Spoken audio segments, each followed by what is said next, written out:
ଏକ ବୁନ୍ଦ ବଚନାମୃତ।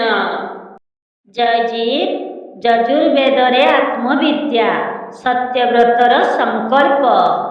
ପ୍ରିୟ ଆତ୍ମନ୍, ଆଜି ଆମେ ଆରମ୍ଭ କରୁଛୁ ଯଜୁର୍ବେଦରେ ଆତ୍ମବିଦ୍ୟା ଶୃଙ୍ଖଳାର ପ୍ରଥମ ପ୍ରବଚନ।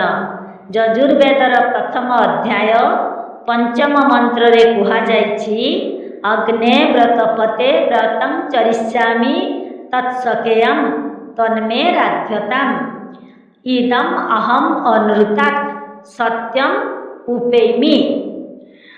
ଏହି ମନ୍ତ୍ରରେ ଏକ ଗଭୀର ସଂକଳ୍ପ ରହିଛି। ଅସତ୍ୟକୁ ଛାଡ଼ି ସତ୍ୟ ଆଡ଼କୁ ଯିବାର ସଂକଳ୍ପ। ମନ୍ତ୍ରର ଭାବ ହେଉଛି, ହେ ବ୍ରତର ସ୍ୱାମୀ ଅଗ୍ନି, ଆମେ ସତ୍ୟକୁ ଧାରଣ କରିବାରେ ବ୍ରତ ନେଇଛୁ। ଆମେ ଯେଉଁ ସଂକଳ୍ପ କରିଛୁ ତାହାକୁ ପୂରଣ କରିପାରିବା ଏବଂ ଏହି ବ୍ରତ ଦ୍ୱାରା ଆମେ ଅନୃତ ଅର୍ଥାତ୍ ଅସତ୍ୟ, ଅଜ୍ଞାନ ଓ ମିଥ୍ୟା ଜ୍ଞାନକୁ ଛାଡ଼ି ସତ୍ୟ ଓ ସତ୍ୟ ଜ୍ଞାନକୁ ପ୍ରାପ୍ତ ହେବା। କିନ୍ତୁ ଏଠାରେ ଏକ ବଡ଼ ପ୍ରଶ୍ନ ଉଠେ, ଏହି ମନ୍ତ୍ରରେ ଯେଉଁ ଅଗ୍ନି ସମ୍ବୋଧନ କରାଯାଇଛି ସେ ଅଗ୍ନି କିଏ? ସାଧାରଣ ଅଗ୍ନି ଯାହା କାଠ ଜାଳେ, ତାପ ଦିଏ, ସେ କି ଆମକୁ ଅସତ୍ୟରୁ ସତ୍ୟକୁ ନେଇପାରିବ?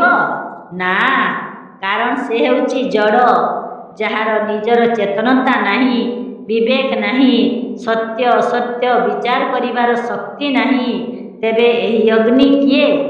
ଏହି ଅଧ୍ୟାୟର ଚିନ୍ତନ ଆମକୁ ନେଇଯାଏ ଆତ୍ମା କିମ୍ବା ଜୀବାତ୍ମା ଆଡ଼କୁ।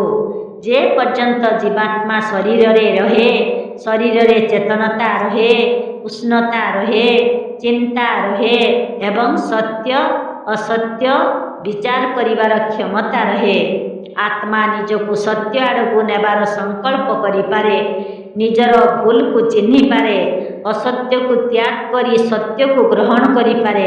ସେଥିପାଇଁ ଏହି ମନ୍ତ୍ର ଆମ ପାଇଁ କେବଳ ଏକ ପ୍ରାର୍ଥନା ନୁହେଁ, ଏହା ହେଉଛି ନିଜ ଭିତରେ ସତ୍ୟର ବ୍ରତ ଧାରଣ କରିବାର ଏକ ମହାନ ସଂକଳ୍ପ।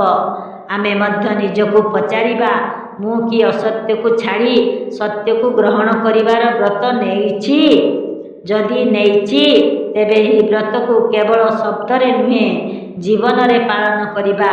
ଅସତ୍ୟରୁ ସତ୍ୟକୁ, ଅଜ୍ଞାନରୁ ଜ୍ଞାନକୁ ଏବଂ ନିଜକୁ ଜାଣିବାର ପଥରେ ଏହା ହେଉଛି ଆତ୍ମବିଦ୍ୟାର ପ୍ରଥମ ପଦକ୍ଷେପ।